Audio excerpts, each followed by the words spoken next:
सभा में उपस्थित नराकाश में सहभागी उपक्रमों में कार्य करने वाले मेरे सभी सहभागी, सबसे पहले मैं धन्यवाद करना चाहूँगी कि भारतीय खाद्य निगम को एक आयोजनकर्ता के रूप में इस सफल कार्यक्रम में भाग लेने का मौका देने के लिए।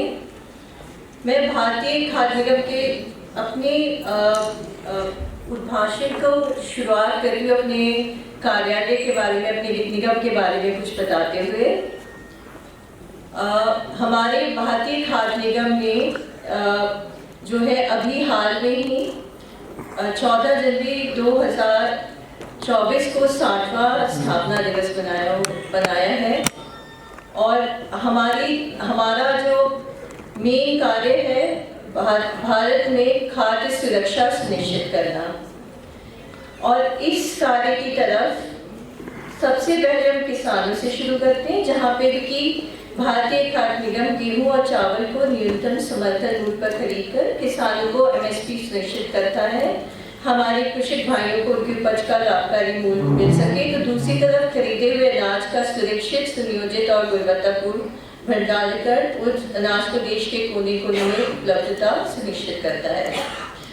वर्तमान में सरकार द्वारा NFSA एक्ट के तहत लगभग 80 करोड़ भारतवासियों को मुख्य अनाज की उपलब्धता सुनिश्चित की जाती है। भारतीय खाद्य निगम की कार्यप्रणाली के 3 चरण महत्वपूर्ण हैं, जिसमें पहला खरीद, दूसरा संग्रहण और तीसरा निर्गमन। आशा है आप लोगों ने भारतीय खाद्य निगम द्वारा स्टॉल को देखा होगा।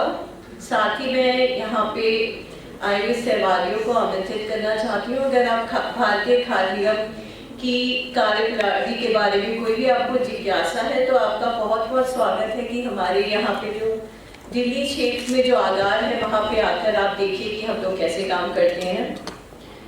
क्योंकि पहला सबसे पहले हम लोग खरीद करते हैं रबी और खरीफ सीजन में किसान भाइयों से, उनको भंडारण करते हैं, आगे वितरण करते हैं, जिससे कि वो NFSA के तहत जो है PMGKY और अन्य कल्याणकारी योजनाओं के तहत वितरण के लिए स्टेट गवर्नमेंट्स को दिलवाता है।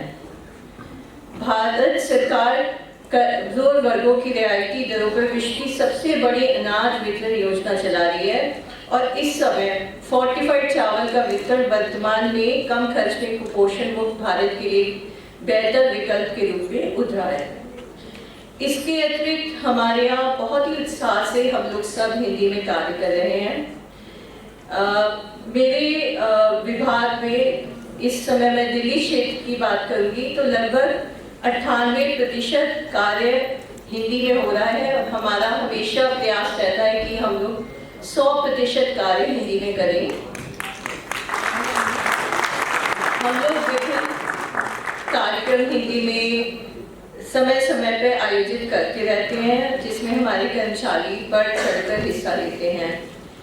अगर आपने हमारा स्टॉल देखा होगा तो इस समय हमारी सारी प्रक्रियाओं का डिजिटलीकरण हो चुका है, जिसमें कि हमारी ऑफिस की प्रक्रियाएं E-फाइल के द्वारा की जाती हैं, जिससे कि जो हम लोग की रिपोर्ट आती है कितना कार्य हिंदी में कर रहे हैं वो मैनुअली नहीं बनती, बल्कि वो सिस्टम से ही जनरेटेड होती है। उससे हमें और भी उत्साह और प्रेरणा मिलती है। और आज मैं इस मंच से नराकाश उपक्रम 2 को भी धन्यवाद देना चाहूँगी, जिसके द्वारा राजभाषा के प्रचार प्रसार के हेतु लिए गए निर्णय विभिन्न कार्यक्रमों के आयोजन से राजभाषा हिंदी के कार्य में अत्यधिक वृद्धि हुई है।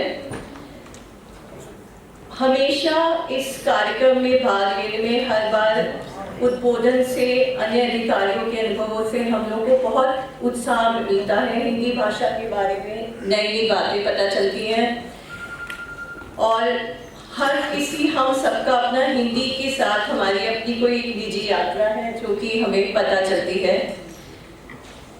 साथ ही इस आयोजन से एक नई तरह की ऊर्जा का संचार होता है और राजभाषा की प्रगति की दिशा में आयोजन कार्यालयों द्वारा आयोजित किए जा रहे इस भव्य कार्यक्रम के लिए सभी को बधाई और शुभकामनाएं।